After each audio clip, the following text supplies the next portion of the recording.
Salut tout le monde, je vous retrouve aujourd'hui pour une nouvelle vidéo sur ma chaîne et aujourd'hui on va parler encore d'un avis d'un des romans du prix littéraire de l'imaginaire Booktube dont je suis jury. Vous avez eu récemment mon avis sur A Darker Shade of Magic de V.E. Schwab et aujourd'hui je vous présente mon avis sur Les Chroniques Homérides, le tome 1 Le Souffle de Midas d'Alison Germain aux éditions Le Chat Noir.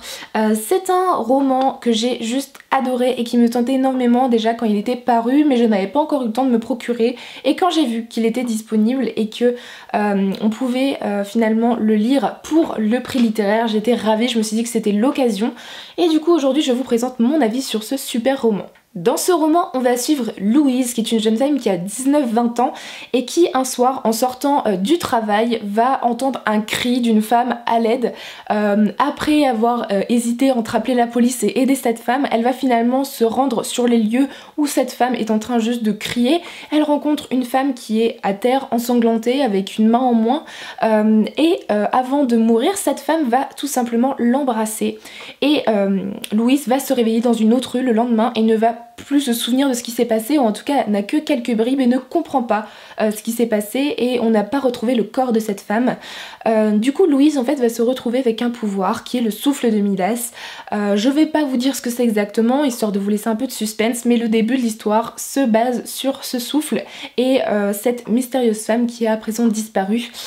J'ai adoré ce bouquin, je l'ai dévoré en 2 jours, je m'attendais pas à autant apprécier, j'ai été plongée directement dans l'histoire.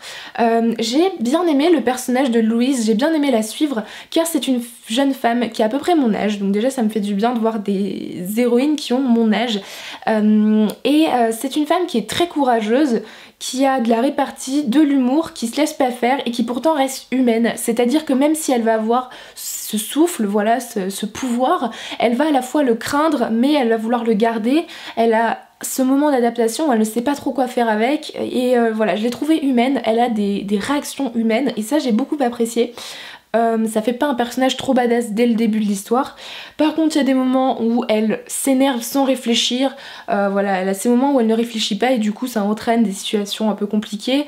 Voilà, donc c'est des moments où elle me faisait un peu lever les yeux au ciel parce que j'étais là mais t'aurais réfléchi 2 minutes, ça ne se serait pas passé. Voilà, donc c'est un personnage que j'ai plutôt bien apprécié. On va aussi rencontrer le personnage d'Angus. Je ne veux pas vous dire quel est le rôle de ce personnage dans cette histoire. En tout cas c'est un personnage, un garçon que j'ai plutôt bien aimé suivre. Par contre je l'ai trouvé peut-être un poil cliché, c'est-à-dire qu'il est bourru, mystérieux, plein de confiance en soi et un brin enjôleur. Et j'avoue que c'était sympa mais je voulais peut-être un peu plus d'originalité au niveau de ce personnage.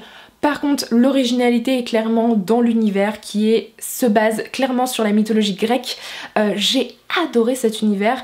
Ici dans ce premier tome on nous pose les bases, c'est-à-dire qu'on va nous parler du souffle de Midas, on va nous parler de tout l'univers qui reste à côté, du personnage d'Angus qui évidemment n'est pas humain, vous vous en doutez. On va découvrir qu'il y a une sorte de cité protectrice, enfin voilà, il y a plein de choses qui sont déposées dans cet univers, beaucoup de magie, on parle des dieux, enfin voilà, j'ai trouvé ça super génial parce que j'adore la mythologie grecque de base et ça faisait longtemps que j'avais pas lu un roman qui traitait d'un univers basé sur cette mythologie. Du coup j'ai passé un excellent moment, j'ai été plongée dans l'univers et j'ai hâte d'en savoir plus dans la suite de la saga. Pour ce qui est de l'intrigue, j'ai adoré parce qu'on plonge directement dans l'intrigue. C'est-à-dire que l'autrice, elle démarre son histoire sur les chapeaux de roue. On a cette histoire avec cette femme qui elle rencontre après le boulot, qui est étrange. Elle se réveille dans une autre rue, elle ne sait pas trop ce qui s'est passé.